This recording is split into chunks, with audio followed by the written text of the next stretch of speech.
The Gorecast is brought to you by American Horrors, the greatest uncut horror channel in the world.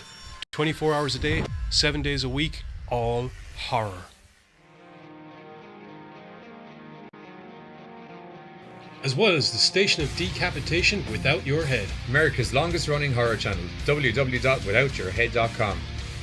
The following program is rated TV MAL. It contains strong language and is intended only for mature audiences. Viewer discretion advised.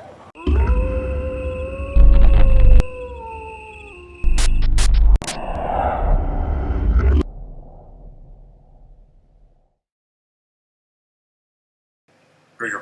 Hello and welcome to the Gorecast. Apologies for the delay and for the video glitches and for the gap between videos and for the video not starting and for my face doing this grudge thing because Technology sucks today. I don't know. It's just like the fucking place is possessed. But anyway, I turned off the Ouija board. I'm always careful now. that's obviously really fucked up, so we needed it. I'll also be keeping an eye on the chat feed here because I know there's people talking because I saw the people talking. Oh, okay. So will I do this? Welcome to the Gorecast. We got some screeners in for you that are going to be absolutely freaking epic. We're going to do a quick trailer for a new movie that's coming out because it's going to be great. Also, American Horrors is back on the air. And yes. Somehow we got through the green light process twice. So season 2 is going to be on the air tonight, skis. I'm starting to be convinced that like people just they're not paying attention. They just think that it's safe. They're grand. What? It's Irish. What can they do? Yeah, exactly. What's the worst they could do? But yeah. Anyway, on with tonight's fun-filled show, and we're going to start off with the trailer for upcoming movie horror comedy Slaughterhouse Rules, which is the first film to be coming out of Stolen Pictures, which is a TV and film production company put together by none other than Simon Pegg and Nick Frost. Yay! So, yeah, Slaughterhouse Rules basically sees Nick Frost playing, I think he's a new stand-in teacher, Mr. Houseman, and basically he's at the tough but esteemed British boarding school known as Slaughterhouse. Shut up! Known as Slaughterhouse School, which unfortunately it seems there's a sinkhole after appearing in the woods near the school due to the fracking site. Pesky sinkholes, so funny. Well, there's fracking going on and a sinkhole has appeared, and according to Woody, aka Nick Frost, who is apparently some form of drug dealer. Decent drug dealer. Yeah! I like how in the trailer when he's talking about the sinkhole and he's like, it's an impending pit of doom. And then he goes back to a real nice friendly, so who buy drugs? It's like, I like overboding voice. And then happy drug dealer, overboding voice. Happy drug dealer, overboding voice. Happy drug dealer. Yeah, to be honest, I'm really looking forward to it because it looks like it's Shaun of the Dead in a school with a sinkhole. what he said, basically, yeah. So, yeah, I think it's going to be great. I'm so happy I can smile again, it's great. You were able to before, it just wasn't advised. I actually looked like one of them boys from that place that I won't mention the name of because every meet them would beat the shit out of me. Terry? No. No. Sorry, I just had to. I couldn't. Yeah. Briscoes. Oh. Them boys from Sandy Hook. Well, yes, that would be Death Incarnate. Anyway, yeah. It's blazing gestures. No. Are you already trying to jump into the trailer? I'm kind of, yeah, I mean... Do a bit more.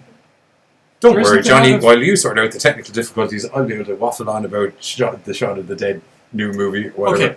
We've got Fine. 2 minutes. Fine. Out of that 2 minutes, I've talked for 60 seconds. Because you keep jumping in and stuff like that. I know. So you should be able to extend this out just for... Actually, no, you know what? Fuck it. We'll just do the trailer. Fine. There's something in the woods. Did you get my note about the no-go areas? I cannot have pupils wandering about in the middle of the night. These things always end up in a bloody mess.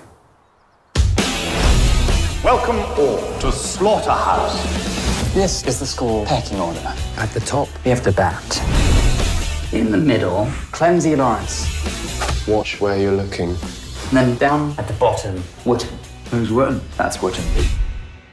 I'm afraid Mr. Prigg will be unable to teach today or ever again. He died here. Alone. Anyway. There's something in the woods. What the devil? That hole is a gateway. And it leads straight down to hell. Now, who wants to buy some drugs? They just ate half the upper sixth. And now we can blow shit up. Language wouldn't. Children, save yourselves! To the schooner! Hooray! All right, I'm going as fast as I can. You're making me nervous. Seatbelts, everyone. Stop worrying. What they're gonna do? Eat you alive. Delicious.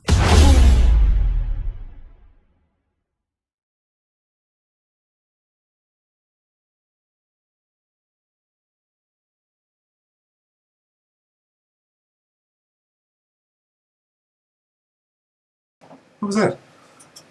Oh yeah, no one to see that. That's fine. I'm not delighted. One moment.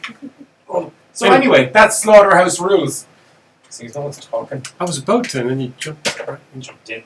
Anyway, That's yeah, so Slaughterhouse Rules.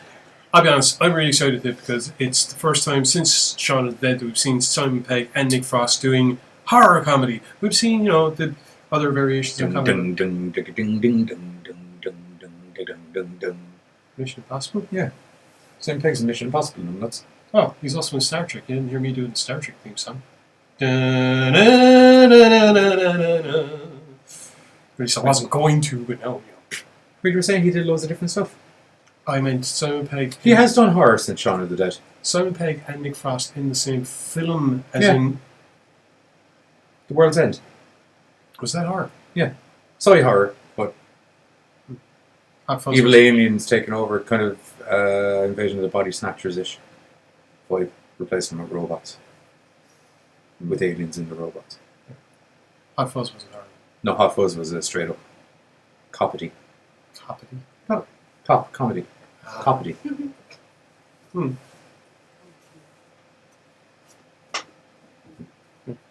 Anyway, I can't think of a good way of smashing the two words together. Comedy enforcement. The Laughter Police. Yeah. I'll accept that. We saw loads of people that's here. Yes. We got, in reverse order, Pete Robbins. Hi, Pete. Pam is in the studio. Bern. Hi, Pam. Hello. In Hi, the studio. Say hello to April. Hi, April. Say hello to Eugene. Hey, Eugene. Hi. Say hello to Josh. Hi, Josh. And Dara. Hello, Dara. Hello, Josh. Yeah. Anyway. Oh, we remember you. Yes. Yeah, okay, so Slaughterhouse Rules out the 31st of October. It's going to be awesome. First movie. Yeah. First movie. Moving swiftly along, which we are. Both you and Trevor, two of you are now doing it. What? Because you've done this to me countless times. I know. Okay, so the very first film we're going to be taking a look at is the brutal and visceral. And when I say brutal, I mean the literary term brutality is the only word that can sum up this film. It's a movie that will bring you through a very, very varied range of emotions from start to finish. Some of them being like, ah, and some of them like, ooh, and some of them like, yes. And some of them, for some of us, are like, why are you doing it that way, you dumbass? He was a bit thoughtless at times. It was, yeah. Okay, so Animalistic tells the story of Emma, who is negotiating a deal for a controversial deal regarding Recording oil. regarding an oil company. Yeah. So she's just signed the deal, and she's on her way to a press conference to answer questions and do the whole media circus bit when she gets into a cab driven by Shirley, which is a terrible idea. Because so it's just all around Johnny's line now. You took my swiftly along thing. So fine. That's fine. We'll have old catchphrasey swappy. Okie dokie. No worries at all. Anyway, Frack. Emma soon realizes that something is amiss, as Shirley seems to be going kind of out of the way, and then when Shirley stops off to get petrol, Emma kind of ends up getting... Can I give you a number one tip for living in life / horror movies? Taxi drivers very, very, very rarely need to stop for petrol with someone in the car. Rule of thumb. Yep. You know, unless there's some sort of exceptionally crazy long distance that you're bringing them, probably a little bit odd. Especially if it's a up in the arse, back nowhere fucking garage. So Q1 slick kidnapping, drugging later, and Emma wakes up... Well, it was slick, wasn't it? Yeah. I will say, as crazy as Shirley is, fucking effective. Just... Yeah. And so Emma wakes up duct taped to a chair. Being duct taped to a chair. Oh yeah, she wakes up in the moment. Yeah. Now, out of the whole movie, that was my only gripe. That I was like, you got to swing an arm. You've woken up and they don't seem to have noticed that you're only 50% tied to the chair. I feel you could have... Although I don't know, there's a few of them there. Like, rationale. I'm an idiot. We've already established this. When it comes to horror movies, I'm the equivalent of the soldier that would fuck himself when he's a grenade threat. You're not that fucking big. Fuck your machete. Yeah. You call that a knife? This is a knife. I'm that kind of idiot. Yeah, well, in this case, Emma was clearly... You know I'm that kind of idiot. That's the problem. Emma was clearly traumatized and shocked by the fact that she's waking up duct taped to a chair with Shirley there and her new captor, I suppose, Jim. Jim. Who rather... Menacing name. Or sorry, menacing man. Not so menacing name. I don't know, there's plenty of... Never mind. Jim. I was going to make another Star Trek joke. He didn't really... James T. Kirk? He didn't do what Jim did.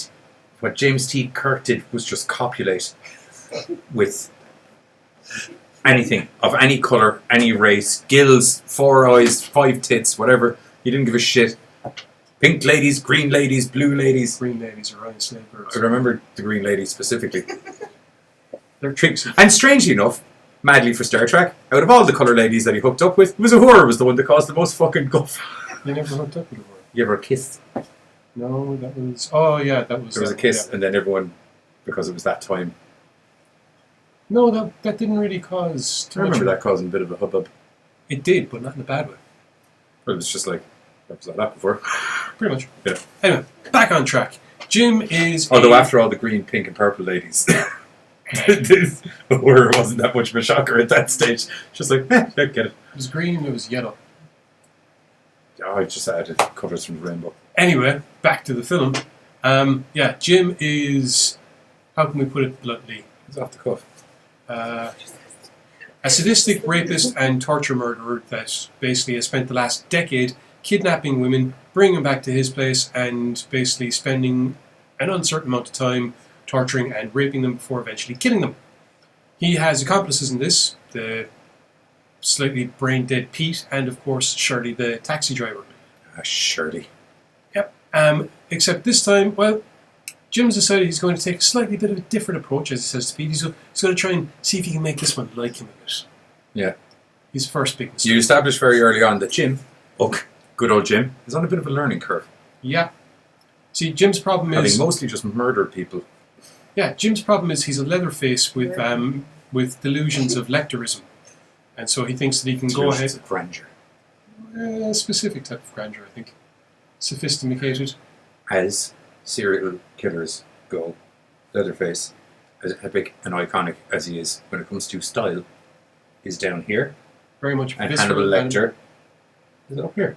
It's a matter of restraint and patience. Well, you see, Leatherface likes to just find them, chop them, kill them, skin them, wear them, and then possibly eat them. Whereas Hannibal Lecter likes to play with the food a little bit. Wines and dines and then eats them. And sometimes he'll do his thing for a couple of days beforehand. I'll make sure that you're going to bend here because I'm able to do those kind of things. You see, good times. You see, Jim wants to try and do something. Jim wants to try and do something like that. He wants Emma to like him, which is okay, I suppose. If you're going to do something like this and you want to do that, that's grand. But he doesn't have the patience. So when it's not working out, he kind of spirals downward, and then it's not. Just to clarify, when we say he doesn't have the patience, it was like, "Do you want to bang me?" No, and then Mean Jim. Well, big Mean Jim. That was part of it, and then there was Emma's reaction to certain things and the actions that she took to try and, quite frankly, get the fuck away from the situation. And that kind of ticked off Jim as well. And that kind of drove him further down the spiral of, I don't want to talk too much about the actual storyline of this film because... It's integral. It is, yes. And it's interwoven.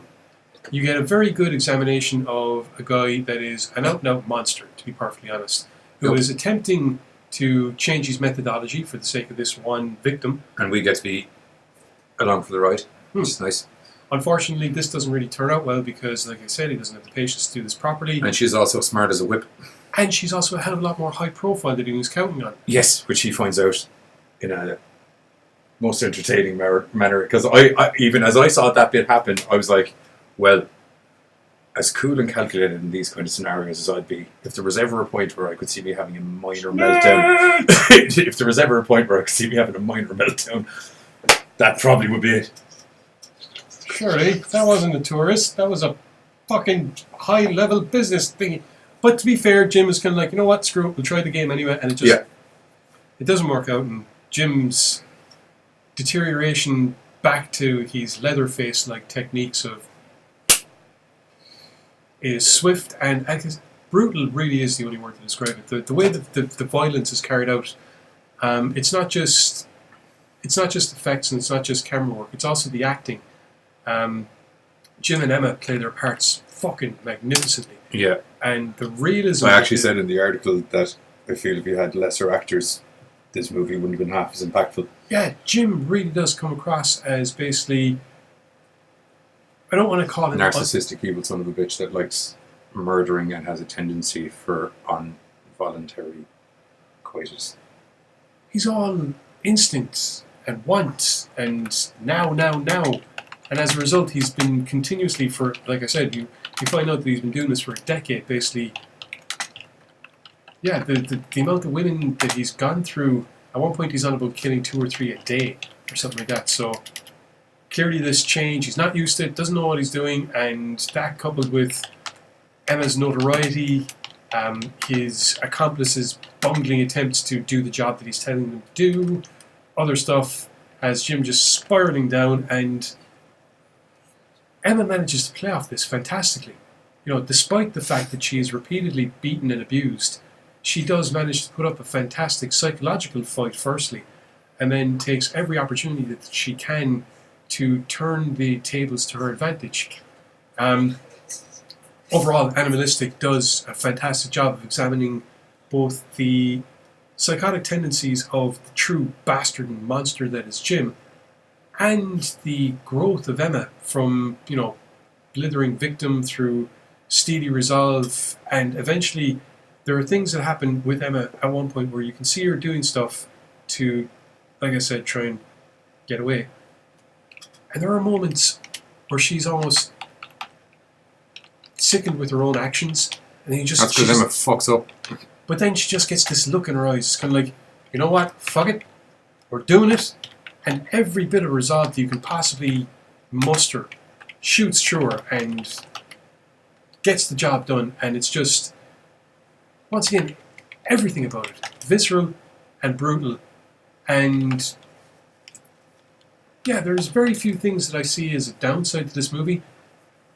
Apart from the fact that if you're not looking to watch a truly, and I mean... Say it again. Truly. I don't say blah, blah, blah. I'm on the phone and doing other things, blah, blah, blah. He actually does in hotel transfer. Yeah, I know. It's hilarious. But yeah, you really do want to be aware of what kind of film you're going to be watching. This isn't something that just... It's rough. I would put it akin with... Irreversible. irreversible. There's definitely undertones of I Spit on Your Grave in there. Yeah, a lot of it's especially when it comes to the big or stuff, because it's pretty. Although irreversible is pretty fucking graphic in relation to that as well. Actually, that only had the one scene. This has got multiple scenes. Oh yeah, this had multiple scenes. Although but in irreversible, that one scene is a doozy. It is. Although fire extinguisher. Good times. Love it. Love it. But yeah, overall, Animalistic is really an intriguing film because you put it on at first. It's kind of like, okay, we'll see how the story goes. Okay, I know where this story is going. Okay, these characters are these are well thought out characters. This is a well put together plot. It's not just torture for the sake of torture like some films that we've seen. It's not just... No, well, it is torture for the sake of torture, but for the sake of the guy's amusement and torture. Amusement by torture? Because you get character progression. Yeah. That, as the character progresses, as the situation progresses, the abuse, the torture, the brutality, I keep coming back to that word because it really does, is the summing up of this fucking film. They all do gradually go up a notch as things go along, to the point that there is just this last half hour of... As the situation progresses... I thought I muted that. I did, but then when it expanded, it unmuted. Thanks, Facebook. Fucking us in the ass again. Carter, bastards. what's going on? Carter, how are you doing? But yeah, the last half hour really does go over the top with the... Killy, stab, death. I was going to say the visual aspect of the gore. There is a fantastic kill scene. Yeah, killy, stab, death. Yes, but in a blossoming, bloody way. Yes. Yes. Trailer. I actually haven't checked out the trailer. I just watched the movie, so I don't know. I wonder how graphic the trailer is. Actually, yeah, that's a good point. I was the same. I just watched the film. Well, we're all on a journey now. Yay!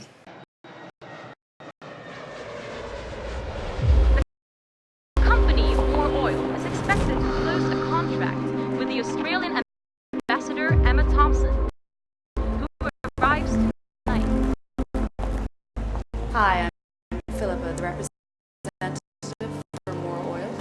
Hi, I'm Emma. Please sit. Thank you. You can just sign here underneath my signature. I think this deserves a toast. Need a ride, sweetheart?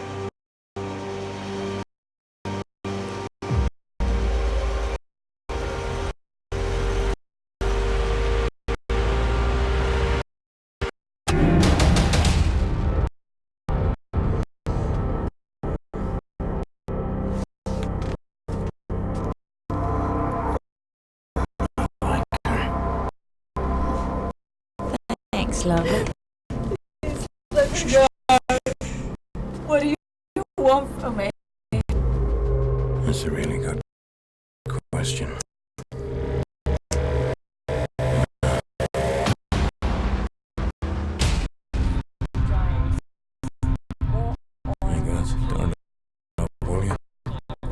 Miss Thompson did not arrive to the conference, and police was notified instantly and began to look for her.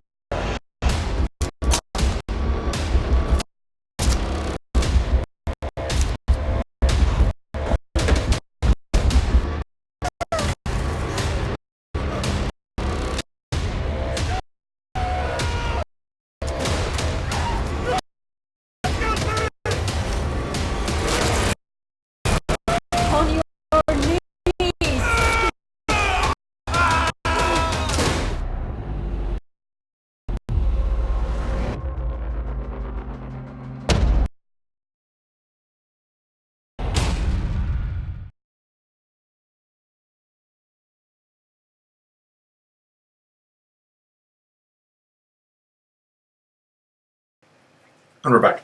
There you go.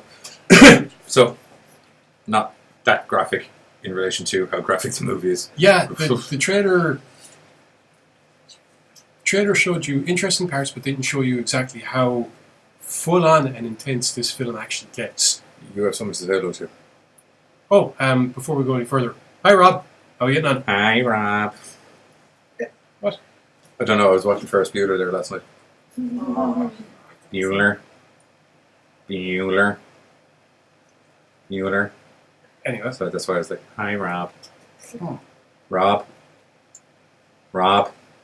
You know? When's Animalistic getting released? 28th, I think. Of August. Yes. Would you like me to double check? Yes. Probably be for the best. I was just about to say, Animalistic, we think, is getting released on the 28th of August on VOD and DVD. So either the 24th or the 28th. I thought it was the 24th, actually. Okay, could be the 24th. I had the 28th in my head for some reason. Nope. We're reviewing a lot of films today. I've been reviewing a lot of films in general.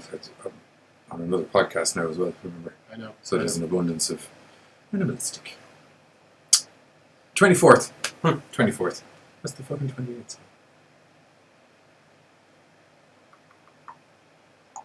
Continue. So yeah, as I said, Animalistic getting released on the 24th of August. 24th of August. On VOD and DVD or just on VOD? VOD and DVD. Yes. Cool. So Blue's in. Oh, hello Blue. So definitely check that one out if you are up for a no holds barred, very intense Schmape fest. Yeah, fucked up, violent fest. Yeah. If that's your bag, it's pretty good. Yeah. The Spit in Your Grave, Steady. Yeah. Not as revengey, kill. Because A Spit in Your Grave was very little Schmape and mostly revengey, kill. Very little setup, most effect. Yes. Whereas this was very much set up with a good payoff. Yeah, and it's not so much a setup, it's progressive. Yes. There you go. Okay, on to the next movie, which Grindhouse. Yes, very Grindhouse. Show Grindhouse. What? Show Grindhouse. Oh, thanks. It made me put on this stupid accent. Sean Connery accent? Yes. Okay. Grindhouse. Mr. Moneypenny. Okay. Inhumanity tells, well, quite frankly, it kind of tells two stories really at the same time. Oh, it definitely tells two stories.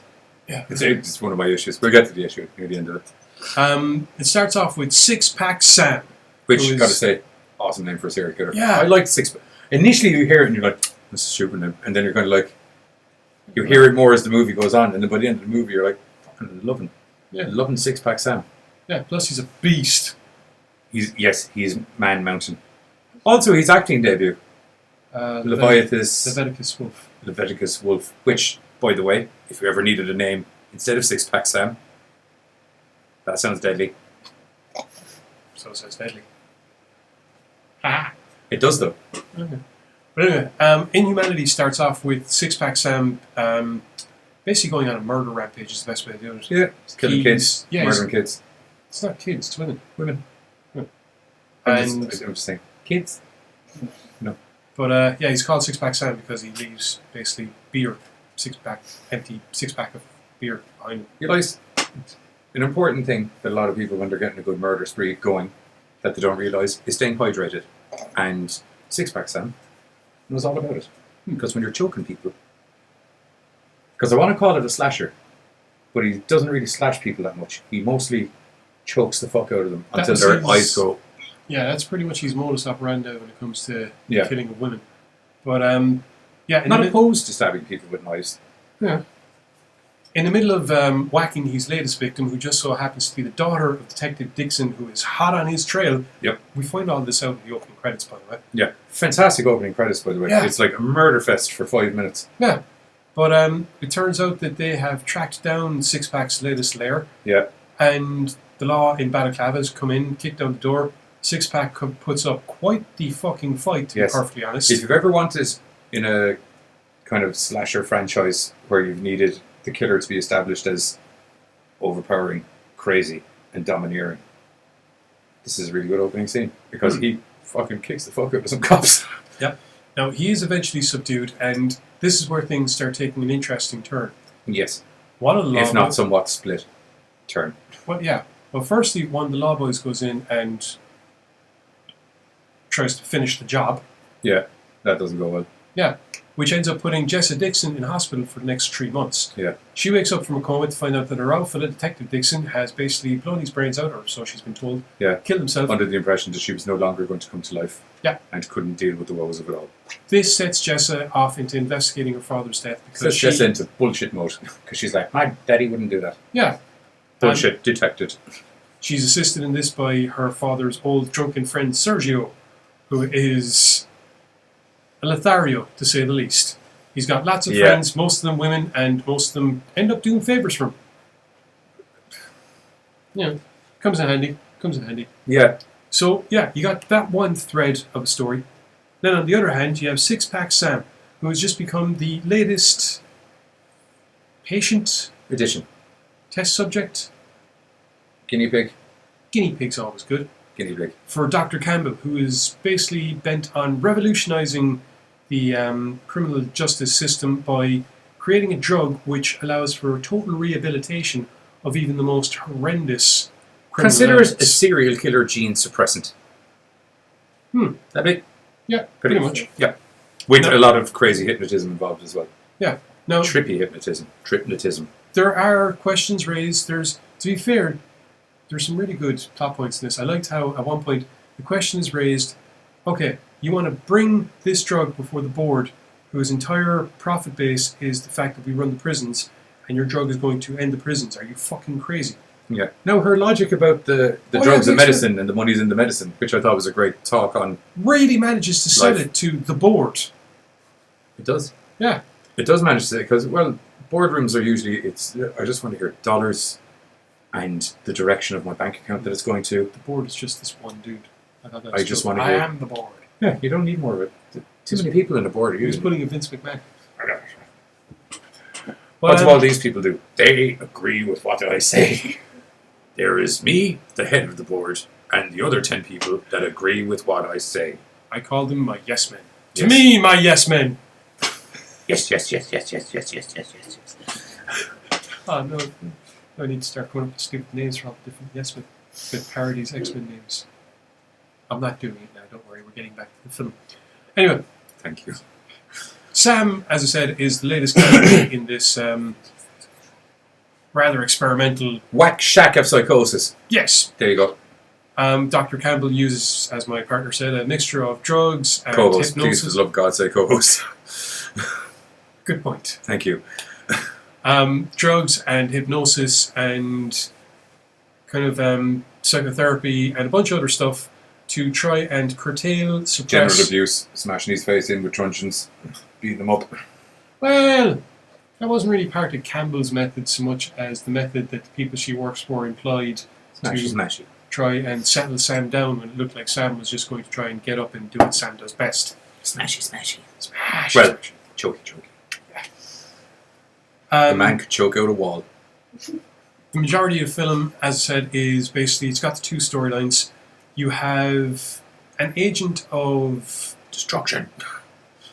I was going to say the company that's doing the drug testing. You also have a whole lot of dirty cops. Yeah, following Jessa.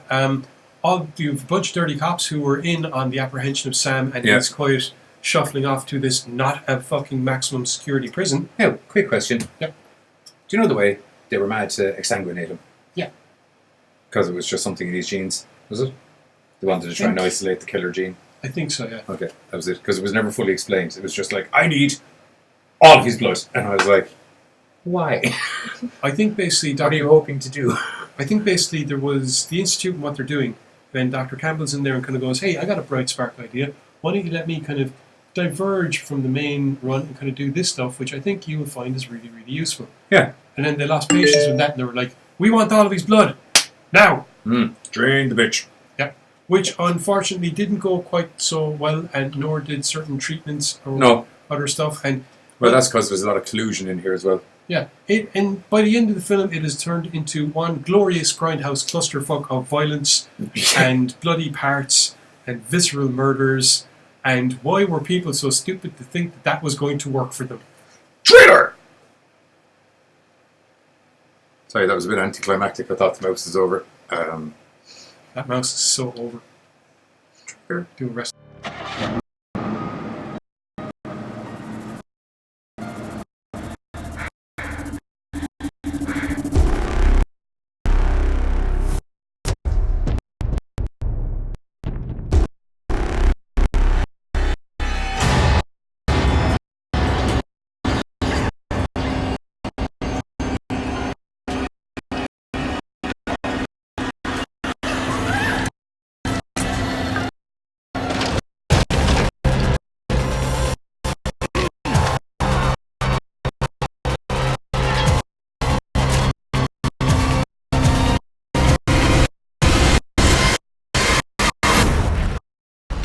Hello, six-pack.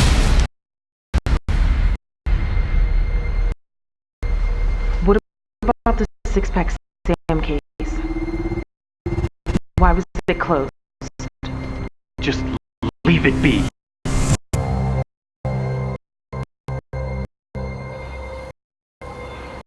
All these years, you're just gonna turn like that? What are you so scared of? You got this, girl.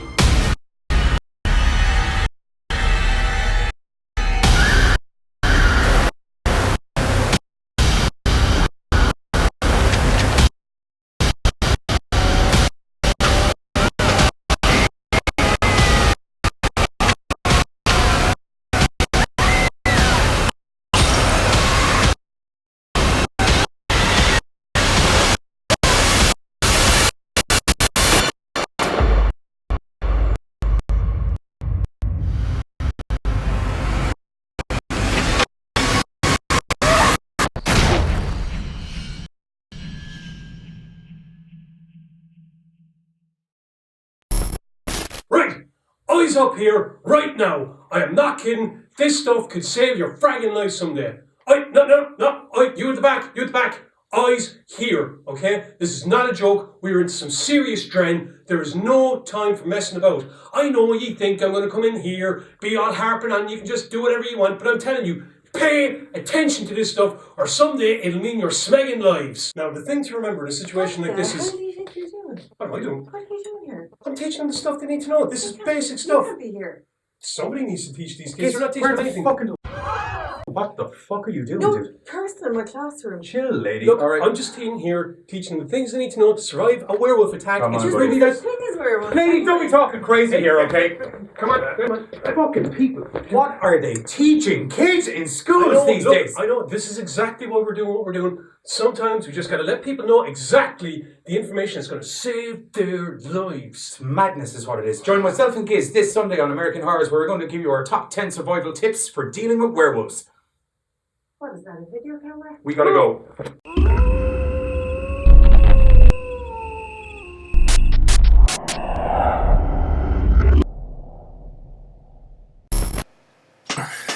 Smoke break. I'll explain what the other trailer was, although I'm sure you probably know what the other trailer was. So that's the trailer for Inhumanity. I really enjoyed this. I had some gripes. I think we're at the overall synopsis point of the review. Agreed. It's like a film noir crime thriller with a slasher movie as well. The storyline. But the two of them never really seem to fully intersect with each other. There's just a bit at the start that explains how everything's tied together. Then there's the two separate storylines. Yeah, and then there's the end, which accumulates everything. Which I will say, fucking doozy of an ending. I kind of...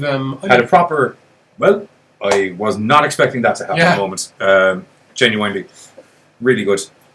You can tell it's a bit low budget because they're using the same assets packs as you and I use. Yeah, but it's kind of... I won't mention the names because they don't pay us to mention the names. That's what I'm like now.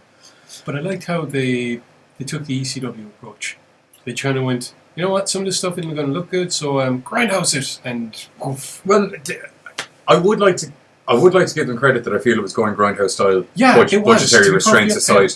the story and the way that it's put together was reminiscent of, for me, it was reminiscent of a trauma movie or something like that, whereby it is a little higher class than Trauma. Yeah, it's not schlock trauma. Yeah. It's not. It's a high-end grindhouse B movie. Yeah, and as a result, you're expecting it to be a little bit more haphazard, I guess, is the best way of putting it. Yeah. It was just I get the haphazardiness. It felt like two separate storylines running co-existently with each other. I do have to give a special note because I did mention a murder, Leviathan, Wolf.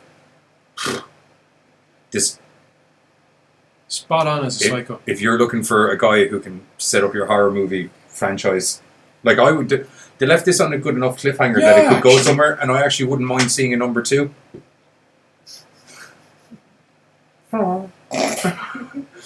Sequel. I wouldn't mind seeing a sequel, a follow-up. Especially with, I think the angle that gets revealed at the end. I think that could be a very interesting line of pursuit. Yeah, clearly we're not giving away the end, but it will have you going, huh? Yeah, I think even with our slight hints of what's going on, I think you're still probably going to be, what the really did, it was a proper curveball now at the end of it. Totally enjoyed this. This is out, according to my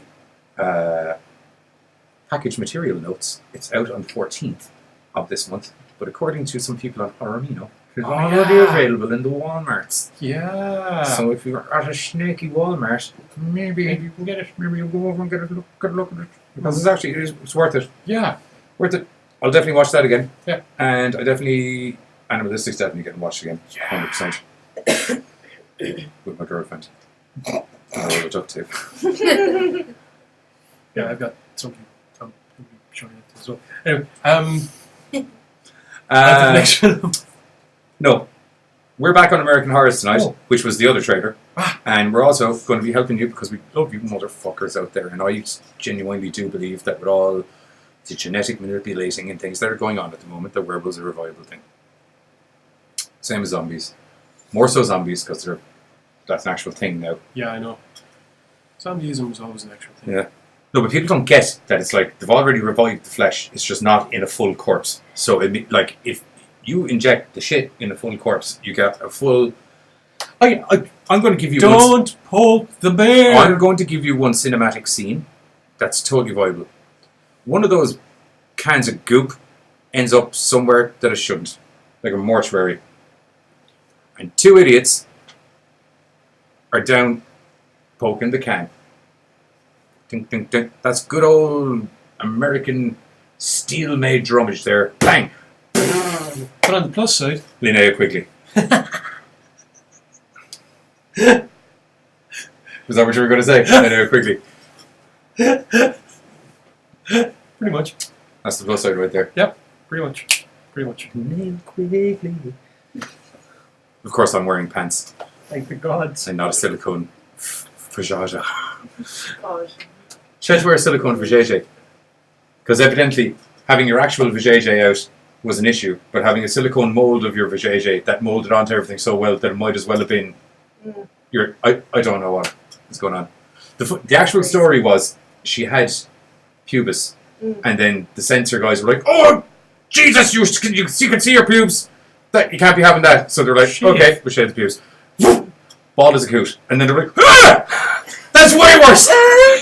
That's too much. I can see all of it. I can see all of it. Jeez. And you should bask in its glory, censors. You should bask in its glory. But anyway, that's enough of my Linnea Quigley fascination. Sounds hard to please. I was sounding very, I don't want the zombies to happen. And then by the end of it, I was actually like, zombies. It'll certainly be an interesting level. Yes. Next movie? Or next 7 movies, technically. This is a really cool anthology series called Blood Clots. Blood Clots. There's absolutely no overall story that ties them together. There are just 7 blood clots. Drip, drip, drip. And all 7 of them, because I very rarely say this about an anthology series, all 7 additions to this are fucking fantastic. brilliant. Absolutely brilliant.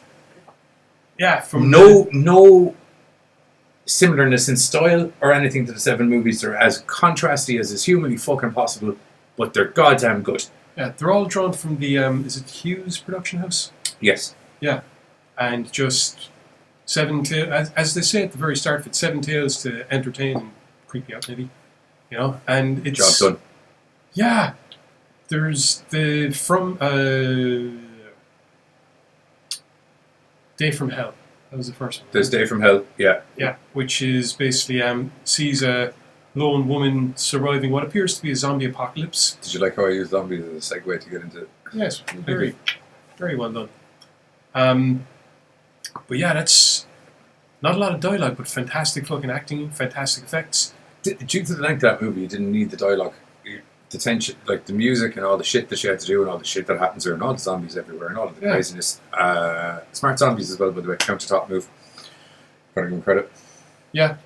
Well, I don't know if that was smart so much as just weird circumstance. I'd like to give the zombie credit, if that's okay. Thanks. Next up is Never Tear Us Apart, where one... Basically, Never Tear Us Apart sees 2 people wandering into the woods to meet a family, and they end up getting more than they expected because the family have some interesting pastimes. It freaks them out, they go running, and it's a very nice joke. Yes, it is. Carter wasn't a super fan of it. I do agree that it just felt like a load of random shit to lead up to a punchline, but when the punchline happened, I was proper like... I love it. That was pretty good. Because you are a little bit like, what the fuck's going on here? And then at the end, at the end you're like, yeah, get it. But no, good punchline. I enjoyed it. Yeah, that was pretty good. What's the next one? I can't remember the order of them. Ooh, Blue Moon. Blue Moon. This is dogging brilliant. To a whole new level. Literally dogging. Well, wolfing more than dogging, really. Yeah, it's proper, like, you feel that you're watching some sleazy... Also, sleazy English video producer guy. Job well done. I was just about well to say, done, sir. You feel like you're watching some genuinely sleazy fucking barely... shit that Red Shoe wouldn't even put on. Yeah. And then it just turns into a gore fest, and it's fucking brilliant. Oh, it was brilliant. And granny titties. No, they weren't. Yes, they were. Well, you're one in the car with him. At the end. That's where it was granny. Would you not? She had like the kind of the... Okay, crazy auntie titties. Yeah. Crazy auntie titties. Okay, I apologise. What are crazy Lady, if you're watching this, I also apologise. I seem to have put you into an older age bracket than you deserve. Hair dyes, like different colours. So the hair dye is what you were... I had my hair dyed different colours when I was 20. My point being that you saw the grey hair that was dyed. I just thought it was grey hair. You see, that was the thing. Maybe it was. I don't know. Could have been silver. Do you know why I called her Granny? Do you remember? Do you remember Happy Gilmore? Oh dear. Do you remember not his granny, but do you remember the crazy? Yeah. Do you remember the crazy bitch that used to keep getting hit by the car and everything? Mister, you gotta get me. She kind of looked like him, or kind of looked like her. Oh yeah. That could be where I got the granny vibe. Okay. It could have been the grey hair as well, which because you won't have the grey hair. Mister. Oh yeah. No. I think the next one up was Time to Eat. Oh no, it was Still. Still. So good. What happens if you're a street performer whose profession, one of these guys that has to stay still and just suddenly move in the middle of a zombie apocalypse? Can't move. If I move, I'm going to get out. I have to completely ignore all the people getting out around me. Oh God, there's blood on me now. I can tell you something for nothing. Don't try this in front of a fan or near a fan because you will die instantaneously. I was just like, don't blink.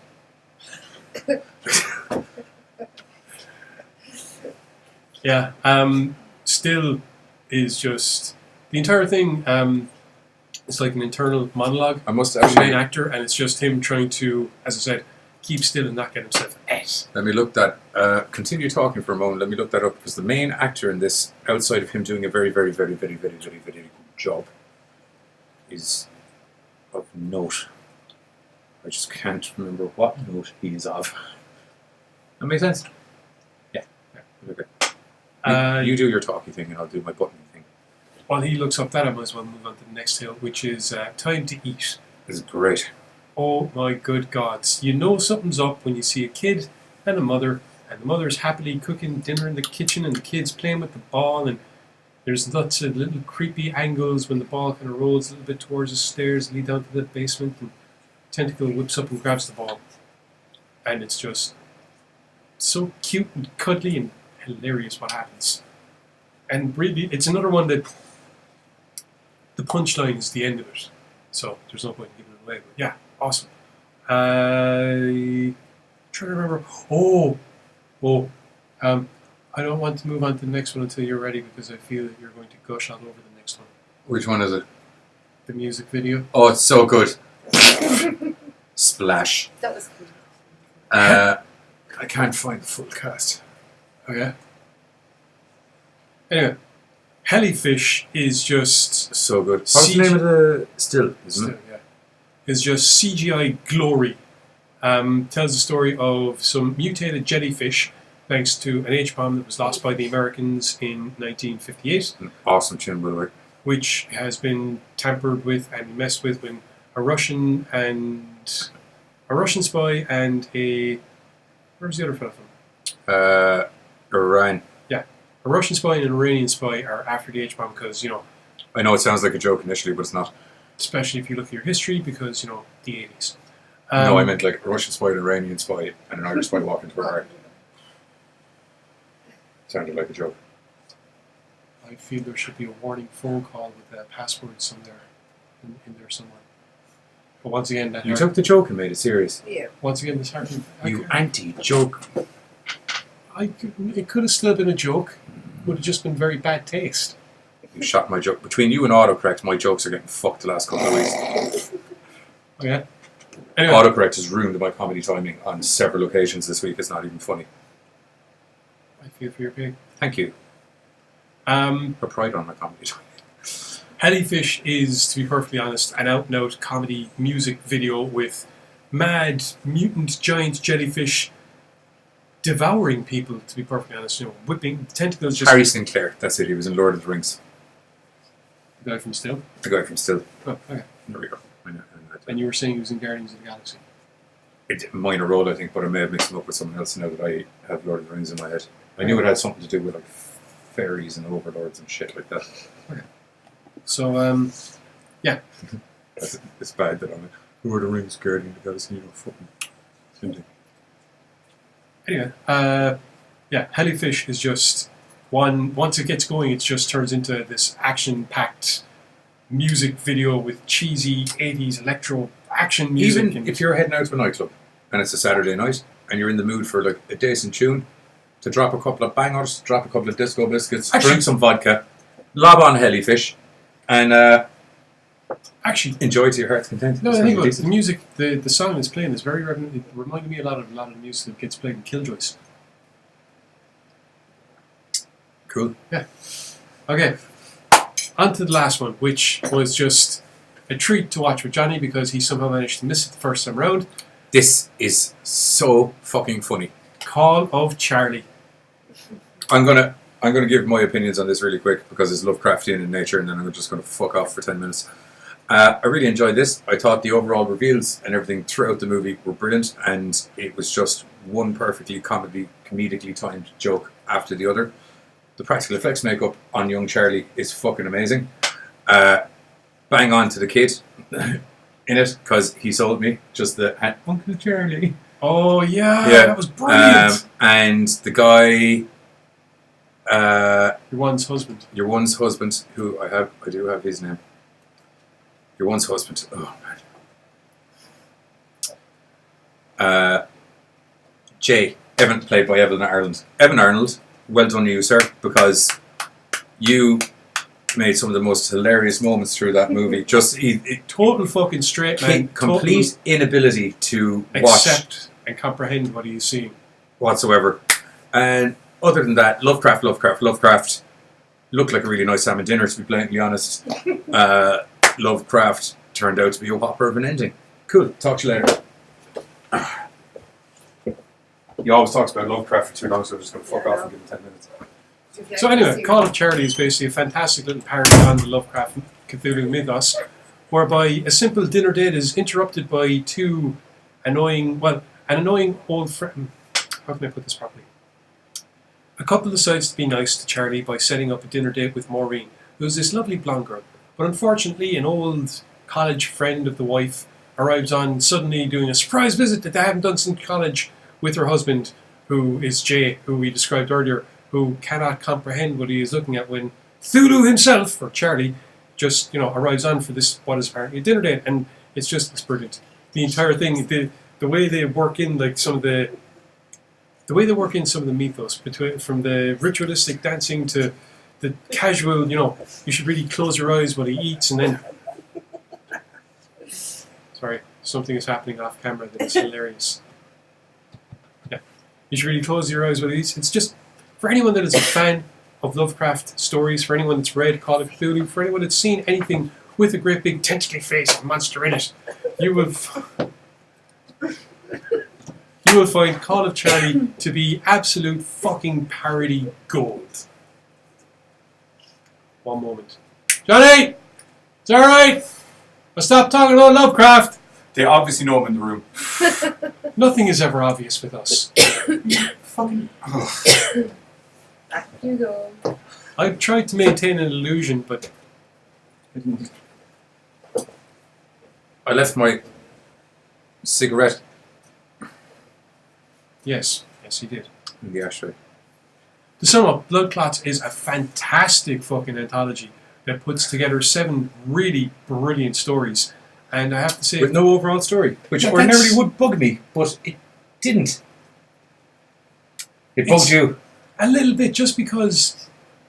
Okay, the film itself is an hour and 10, an hour and 15, something like that. Hour 10, and there is an exorbitantly long set of credits at the end of it. There is, yeah. So we'll call it an hour 5. Okay, that's plenty of time to be able to work in 15 minutes overall of a hook to keep them together. Tales from the Dark Side, Tales from Crypt Keeper. Okay.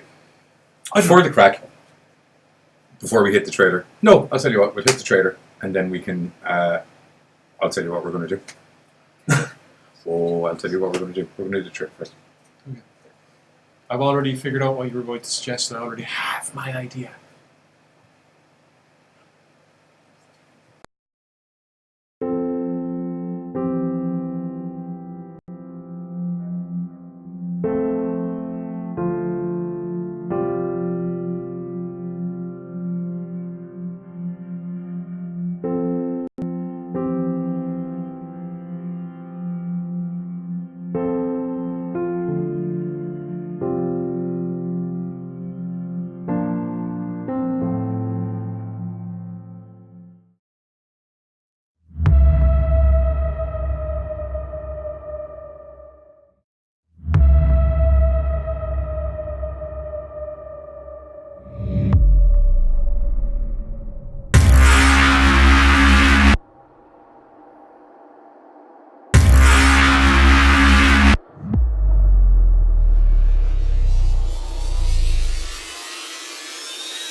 There we go. Hooah. That's also why I decided to do that. It's a short enough trailer. Okay, so if we were to do something that string them all together, a movie that tied them all together, what would you do? Well, it's called Blood Clots. So have every single story be a blood clot, an aneurysm on somebody's brain, guy in a hospital, have him be his hallucinations. But as you tie them together, it's backwards. So the first one is like he's in the bed and doctors are walking out. The next one is doctor reading out, his diagnosis or whatever. And as they go along, it's working back to, say, he's in some horrible car crash or some mad experiment or something like that, and fried his brain, or something horrific and monstrous. I would have evil scientists testing 2 zombies, a demon kid, a Cthulhu monster. What else do we have? A werewolf. Yeah. Or not, maybe not a werewolf, we'll do a human for that one. Human. Old man, Half-Life. What else am I missing? And a jellyfish. And they're trying to make some... I haven't figured out what the whole point of them testing them is, but as they draw blood and examine it, and it goes into the story. You got a cool, yeah. I just like evil scientists. It's cool background setting, and you get really cool Weird lighting. science. Yeah, but if you think weird science, like you get that really cool 80s neon. Now that aside, Clots is fucking awesome. I mean, it's just... Nick Spooner is the guy who directed Call of Charlie. I think we reviewed something else that he wrote.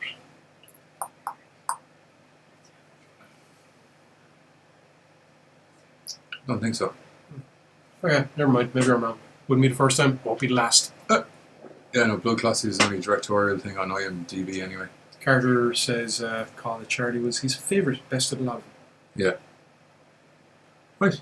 That's pretty much us covered up. Yeah. So, 8:30 p.m. Central Time. About 2:30 in the morning, Irish-ish. Hang on, I can do this. 7:30 p.m. EST. 8:30 p.m. CT.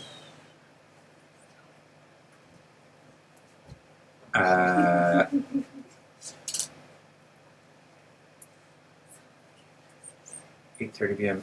CT. Then it's 7 hours ahead for PST. I can't remember. Fuck it. I had them all. Time. It's a relative matter. Central Time, 8:30 p.m. American Horrors Roku. If you don't happen to have American Horrors Roku on your Roku box, use channel code AMHOR to add to your channel lineup. And if you don't have Roku at all, like us pagan motherfuckers over in Europe, you can go to www.americanhorrors.com where the whole channel is streaming live for freezies. Yeah. So you get to see us on the internet, but somewhere else. Unless you have Roku, where you watch us on TV, right here. I like you to matching hand gestures. We play Fair Trader again. Probably, yes. I suppose. Are we missing anything? No, I think that's it. Yeah, I feel like that's everything. Really good screeners list this week, I got to say, actually. All good. I was super happy with everything. Actually, I don't know what's going on. I think we got put on a different mailing list because it's been all good screeners, actually, the last... Maybe people think we're actually doing a good job. I doubt that. Stupid idea. Totally. Anyway, we're going to leave you with our trailer and then outro credits and things with lightning bolts, and that's it. For me, Johnny Deadly, everyone the Giz, Gorecast out. You point because I got the button.